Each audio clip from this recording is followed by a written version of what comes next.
Welcome to Nick's NBL show, where we break down the latest NBL news and opinions that you won't find anywhere else. Let's get started.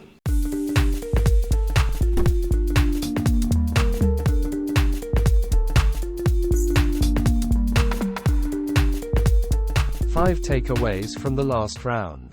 When we started NBL 23, we had two next stars, RL Hakporti from Melbourne United and Ryan Repair from the New Zealand Breakers. We are now down to zero. As you know, Hakporti suffered a season-ending injury during the preseason blitz, but this past weekend, Repair broke his wrist in the game against the Kings.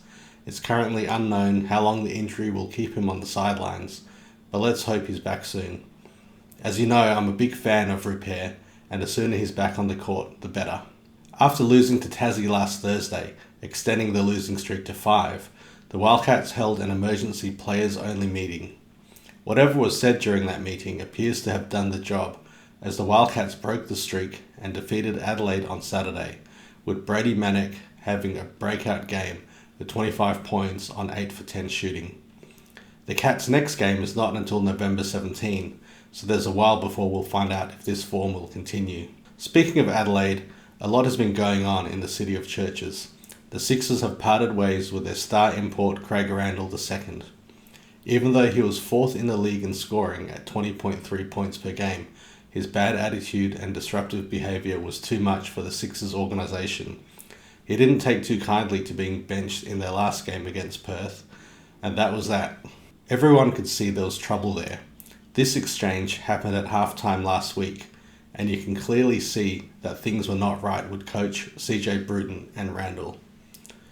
The good news is the Sixers can use the FIBA Break to find a replacement and get him acclimatised while there's no games being played. Can anyone beat the Sydney Kings? They've cemented their place at the top of the NBL ladder with a gutsy road win against the Breakers on Sunday. Xavier Cook suffered an ankle injury in that game though, and will be out for 2 to 4 weeks.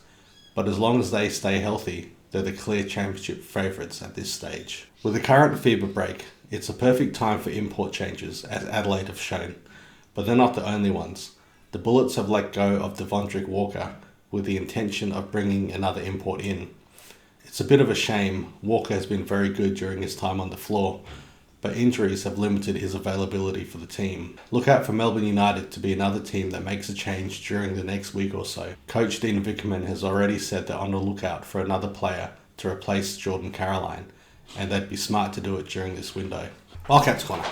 This article was from last week in the West Australian about how the ownership group of the Wildcats, and especially Craig Hutchison, are in trouble. The article goes on about how a large proportion of the Red Army are not happy with the changes that have been made in the last year with regard to the game night entertainment. A lot of it is about the music used at the games and how the songs used to start the game and to start the final quarter aren't the same. Now, to me, music isn't the issue. Music comes and goes, and I always block out the noise anyway. What I think is the fans just hate losing. I've lost count of the number of home games that the Wildcats have lost in the past season and a half. As a comparison, since moving to RAC Arena and before SCG bought the club, the Wildcats' winning percentage at home was 78.5%.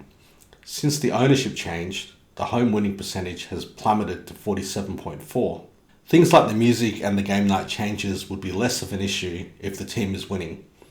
The fans are used to seeing the team win, and especially at home, and rightly or wrongly, they equate the lack of wins to the new ownership group. So what do I think? Well, I think change is hard, but you have to listen to your members. Do a poll or commission a survey or something like that and get feedback on the changes. I think the people just want to feel involved, like they're part of the club. Changing things up for seemingly no good reason is a great way to isolate them. And one of the big advantages the Wildcats have over the other clubs is the large, passionate member base. Why would you want to do anything to alienate them? It makes no sense to me. Anyway, back to the on-court stuff. It was good to see the Cats back in the winners list on Saturday. The best part was Bryce was quiet for the first 3 quarters, but everyone else stepped up. Brady Manek and Corey Webster had their best games as Wildcats. And then in the 4th, Bryce did his thing. I want to see more of it before I get too excited though. And that's all I've got for now. Due to the FIBA break, I won't be having an episode next week, but I'll be back the following week. Thanks for watching.